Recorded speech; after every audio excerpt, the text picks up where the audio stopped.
오늘 하세나 본문은 욥기 29장 1절에서 14절까지의 말씀입니다.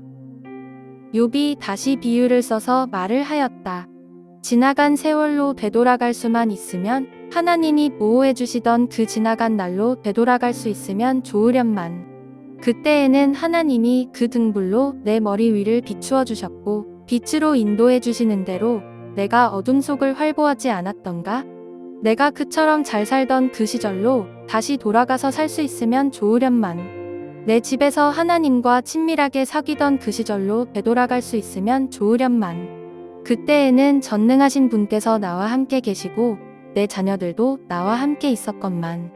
젖소와 양들이 젖을 많이 내어서 내 발이 젖으로 흠뻑 젖었건만. 돌짝밭에서 자란 올리브 나무에서는 올리브 기름이 강물처럼 흘러나왔건만. 그때에는 내가 성문회관에 나가거나 광장에 자리를 잡고 앉으면 젊은이들은 나를 보고 비켜서고 노인들은 일어나서 내게 인사하였건만. 원로들도 하던 말을 멈추고 손으로 입을 가렸으며 귀족들도 혀가 입천장에 달라붙기나 한 것처럼 말소리를 죽였건만. 내 소문을 들은 사람들은 내가 한 일을 칭찬하고 나를 직접 본 사람들은 내가 한 일을 기꺼이 자랑하고 다녔다.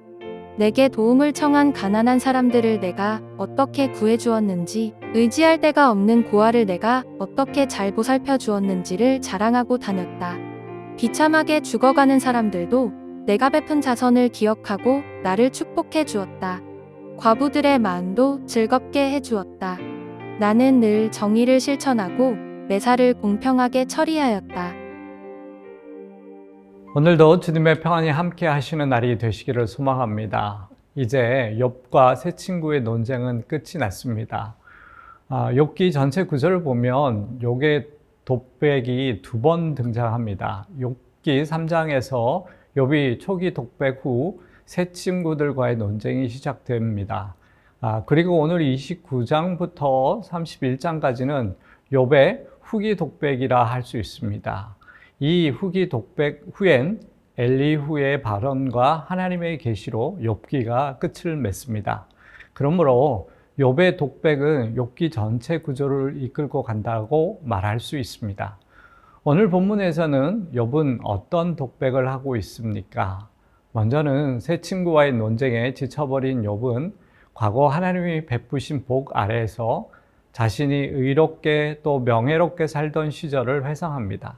그리고 다시 그날로 돌아가고픈 희망을 말하고 있지요. 욥은 먼저 하나님의 친밀한 보호와 축복 속에서 살았던 때를 떠올립니다. 욥은 한마디로 하나님의 등불이 내 위에 비치던 때라고 말하고 있습니다. 욥은 과거에 자신이 누렸던 모든 것들, 곧 인생의 안정과 번영 역시 하나님의 은혜로 주어진 것이었음을 말하고 있습니다. 욥의 신앙 자세를 엿볼 수 있지요. 보통 세상 사람들은 세상에서 성공하고 번영을 누릴 때는 꼭 자신의 능력과 힘으로 이룬 것이라고 자랑합니다. 그리고 그것은 세상 사람만이 아니라 기독교 신앙을 가진 사람들 중에서도 입으로는 하나님의 은혜, 하나님의 영광을 말하지만 마음속 깊은 곳에서는 자신의 능력으로 이룬 것이라는 생각을 가진 사람들도 많다는 것이 사실입니다. 그런데도 오늘 욥은 지금의 현실은 과거와는 전혀 다른 상황이었지만 그래도 사라진 영광 속에서도 믿음만은 놓지 않고 붙잡고 있었기에 자신의 과거의 안정과 번영 역시 하나님의 은혜였음을 마음속 깊은 곳에서부터 정직하게 고백하고 있는 것입니다. 이것은 우리가 욥에게 정말 배울 신앙의 자세입니다. 우리도 우리의 신앙에서 누리는 평안과 번영은 다 하나님의 은혜라는 진실된 고백이 필요합니다. 우리가 누리는 평안은 우리의 능력이 아니라 하나님의 은혜임을 잊지 말아야 합니다. 또 욥은 자신이 사람들로부터 존경을 받던 자신의 모습을 떠올립니다. 젊은이들이 물러서고 장로들이 일어서고 또 귀족들도 입을 다물었다 합니다. 이는 단순히 욥에게 부나 권세가 있었기 때문이 아니라 그의 삶이 진정 신뢰와 존경을 받았기 때문이었습니다. 이것은 결국 욥이 하나님을 진정으로 믿고 하나님의 은혜에 감사하는 자였기에 존경받는 삶을 살 수 있었던 것이죠. 결국 존경받는 삶은 하나님이 주신 선물이라 할 수 있습니다. 욥의 모습을 보면서 오늘날 교회와 성도들은 세상으로부터 어떤 인정을 받고 있을까 생각해 보게 됩니다.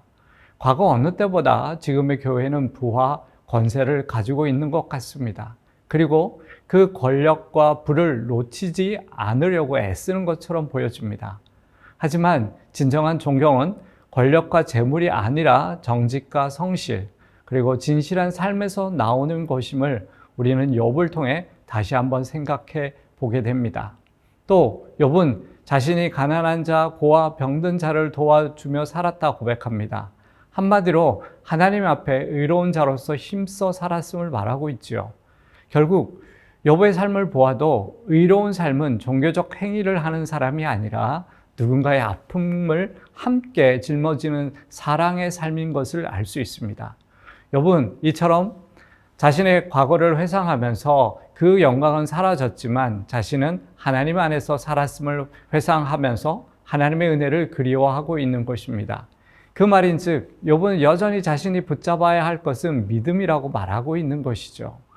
오늘 우리는 말씀을 통해 욥이 어떤 삶을 살았는지, 그 마음의 중심이 어떠했는지를 알 수 있을 것 같습니다. 욥은 지금 당장 그 영광이 다 지나간 것처럼 느끼고 있었지만 하나님께서는 그의 삶을, 또 그의 마음의 중심을 기억하고 계셨습니다. 우리 또한 그러할 것입니다. 하나님께서 지금의 우리의 삶의 태도와 중심을 보고 계실 것이기 때문입니다. 사랑하는 여러분, 오늘 욥의 고백처럼 매일의 순간이 하나님의 등불이 내 위에 비치던 때의 삶이 우리 모두가 되기를 소망합니다. 오늘의 시조는 동료와 친구의 이야기를 경청하는 것입니다. 상대방의 이야기에 귀를 기울일 뿐 아니라 마음의 소리에도 함께 귀 기울여 보시면 어떨까요? 오늘의 시조 함께 하시죠.